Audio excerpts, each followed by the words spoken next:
My self doctor Kuldeep Kaur और लगभग 14 year से मैं टीचिंग कर रही हूँ। असिस्टेंट प्रोफेसर है लॉ कॉलेज में और उससे पहले मैं हाई कोर्ट में और सेशन कोर्ट में मैंने प्रैक्टिस भी की है 6 साल। तो काफ़ी एक्सपीरियंस लॉ की फील्ड में रहा है। आज मैं आपको कुछ टॉपिक्स ऐसे होंगे जो लोग बहुत कठिन बोलते हैं, मैं आपको बहुत ईजी तरीके से बताने वाली हूँ। तो जैसे मेरा बहुत इंटरेस्टेड पेपर है जूरिस्प्रूडेंस, विधि शास्त्र। तो विधि शास्त्र क्या है आज मैं आपको केवल इतना बताऊंगी। तो सभी लोग जानते हैं कि विधि शास्त्र का मतलब होता है जूरिस प्लस प्रूडेंशिया। जूरिस का मतलब है लॉ और प्रूडेंशिया का मतलब है नॉलेज।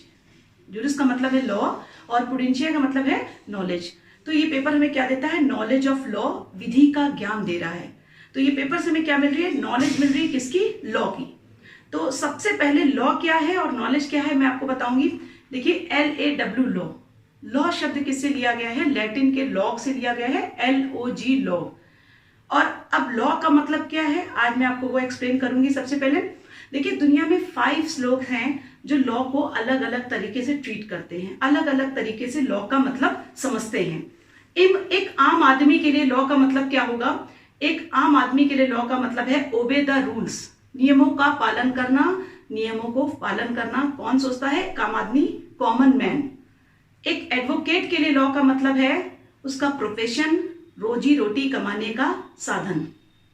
एक जज के लिए लॉ का मतलब क्या है? जस्टिस ऑफ कोर्ट, न्यायालय के निर्णय। एक जज के लिए लॉ का मतलब है जस्टिस ऑफ कोर्ट, न्यायालय के निर्णय। सोसाइटी के लिए लॉ का मतलब है जस्टिस एंड मोरलिटी। समाज के लिए लॉ का मतलब है न्याय और नैतिकता। तो ये 4 लोगों ने, अभी आपने देखा कि लोग अलग अलग मतलब समझते हैं। तो 5वां most important legislature. Legis plus latio, law plus making. तो लेजिस्लेचर का काम क्या है? लॉ को बनाना, विधि का निर्माण करना। तो लॉ का मतलब आपको समझ में आ गया कि 5 लोगों ने दुनिया में अलग अलग लॉ का मतलब कैसे समझा। अब लॉ क्या है? मैं कहती हूं कि अगर लॉ ना होता तो क्या होता? एक लाइन में केवल एक शब्द मैं आपको बोलूंगी, वर्ड ऑफ वुल्फ, भेड़ियों का संसार होता। लोग क्या करते? एक दूसरे को मारने की कोशिश करते, एक दूसरे से स्ट्रगल करते। और एक आपने हिंदी में एक मैगजीन भी सुनी होगी, जिसकी लाठी उसकी भैंस। क्या होता है कि लोग, स्ट्रॉन्गेस्ट पीपल क्या करते? वीकर को दबाने की कोशिश करते। हर एक व्यक्ति क्या होता है जो शक्तिशाली है वो कमजोर को दबाने की कोशिश करता। लॉ ने क्या काम किया? लॉ ने काम किया सोसाइटी में पीस एंड ऑर्डर को मेंटेन किया जाए, समाज में सुख और शांति को स्थापित किया जाए, लोगों के व्यवहार को, बिहेवियर को कंट्रोल किया जाए। तो अगर मुझसे कोई लॉ का मतलब 2 लाइन में पूछे तो मैं क्या कहूंगी? Maintain the peace and order in society, controlling human behaviour, मनुष्यों के व्यवहार को नियंत्रित करना, समाज में सुख और शांति की स्थापना करना। यही विधि का काम है। अब लॉ कैसे चलता है, कैसे ग्रो होता है आपको बता दें। जैसी जैसी समाज में, सोसाइटी में प्रॉब्लम्स आती हैं, लॉ अपने आप को ग्रो करता रहता है। जो सामाजिक समस्याएं होती हैं उन्हीं पर नई नई विधियों का निर्माण किया जाता है। फॉर एग्जाम्पल, किसी समय हमारे माँ बाप की सेवा करना, माता पिता की सेवा करना धर्म था हमारा, हमारी नैतिकता थी। लेकिन आज उस पर एक एक्ट आ चुका है, गार्जियनशिप एक्ट। तो ऐसा क्या हुआ कि हमारे वो चीजें जो धर्म पे आधारित थी, नैतिकता पे आधारित थी, जो हमारी ड्यूटी थी, सोशल ड्यूटी थी, उस पर लॉ बनाने की जरूरत पड़ी। समाज में परिवर्तन शुरू हुए और लोगों ने अपने माता पिता को, संपत्ति को लेना शुरू कर दिया और उनको घर से बाहर निकालना शुरू कर दिया एक प्रॉपर्टी के पीछे। उस माँ बाप को जिन्होंने उस बच्चे को, छोटे से बच्चे को पाला पोसा बड़ा किया, आज उसी माता पिता को, माँ बाप को क्या किया? बच्चों ने घर से बाहर निकालना शुरू किया। कोर्ट में बहुत सारे केसेस आने शुरू हुए और एक विधायिका, लेजिस्लेचर, जुडिशरी, एग्जीक्यूटिव, तीनों के मन में एक संशय सी स्थिति आ गई कि जिसपे अब इस पे क्या होगा। क्योंकि अब कोर्ट ने गाइडलाइन देनी शुरू की और लॉ बन गया उस पे गार्जियनशिप एक्ट। अगर आप माता पिता की प्रॉपर्टी ले भी लेते हैं, उनसे साइन भी करवा लेते हैं और वो अगर कोर्ट चले जाएंगे तो प्रॉपर्टी के गार्जियन, लोकल गार्जियन कौन माने जाएंगे? नेचुरल गार्जियन, उनके माता पिता, आपके माता पिता माने जाएंगे।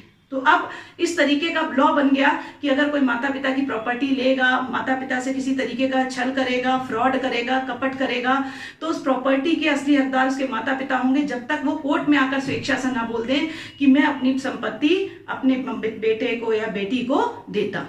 ऐसा इसलिए हुआ, क्यों हुआ? ऐसा इसलिए हुआ क्योंकि समाज में परिवर्तन हुए।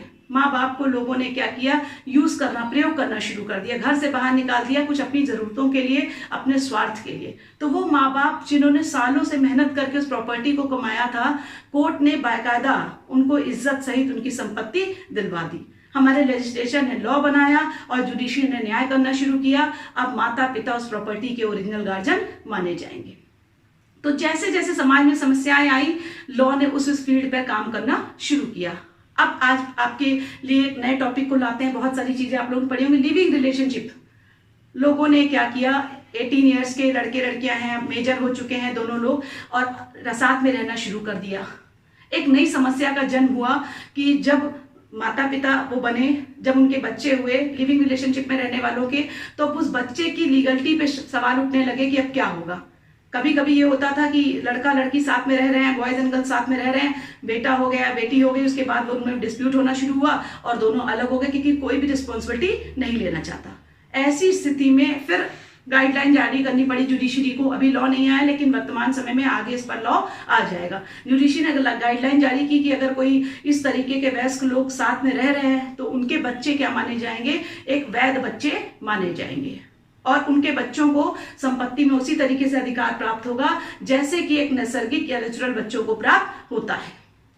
क्योंकि शुरुआत में जब कहते हैं कि जब प्यार होता है तो मीठा मीठा लगता है, एक मैगजीन भी हिंदी की याद आती है, मीठा मीठा गपगप कड़वा कड़वा थू थू। तो ये शुरुआत में जब प्यार होता है तो लोगों को हर चीज अच्छी लगती है, लेकिन जब डिस्प्यूट होना शुरू होता है तो वही चीजें उनको खराब लगने लगती है। बाद में वो लड़की रहना नहीं चाहती है, बच्चे को छोड़ देती है, तो उस बच्चे का एग्जिस्टेंस का क्या होगा, उसके अस्तित्व का क्या होगा। कोर्ट ने निर्धारण कर दिया कि बच्चा क्या माना जाएगा, नेचुरल चाइल्ड की तरह ट्रीट होगा और उसका प्रॉपर्टी पे उतना ही अधिकार होगा जितना कि एक आम बच्चों का होता है।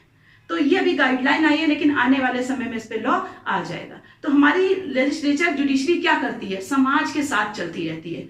जैसे जैसे समाज का विकास होता है वैसे वैसे विधियों का विकास होता है, और विधियां क्या करती हैं, नई नई समस्याओं के आने पर समाज की नए नए लॉ को बनाती रहती है। जो हमने सोचे नहीं थे वो लॉज हमारे सामने आ गए। गार्जियनशिप एक्ट आ गया, बहुत सारे लोग नहीं जानते हैं। फैशन लॉ भी है कि कपड़े पहनने का भी एक ढंग होता है, ये भी एक लेजिस्लेचर की देन है, और कह सकते हैं कि ये ज्यूरिस्प्रूडेंस का एक नजरिया है नया देखने का। तो लॉ, आज आपने जाना कि लॉ क्या होता है, लॉ की शुरुआत कैसे हुई है। अब अगले आपको एपिसोड में, अगले टर्म पे हम आपको लॉ की डेफिनेशंस बताएंगे ज्यूरिस्प्रूडेंस में। आज मैंने आपको केवल इतना बताया कि ज्यूरिस्प्रूडेंस का मतलब बताया, juris plus prudentia, law plus knowledge, और मैंने आपको ये बताया कि लॉ का मतलब क्या होता है। तो आज का लेक्चर यहीं समाप्त होता है। नेक्स्ट लेक्चर में आपको मैं डेफिनेशन डिस्कस करूंगी। Thank you.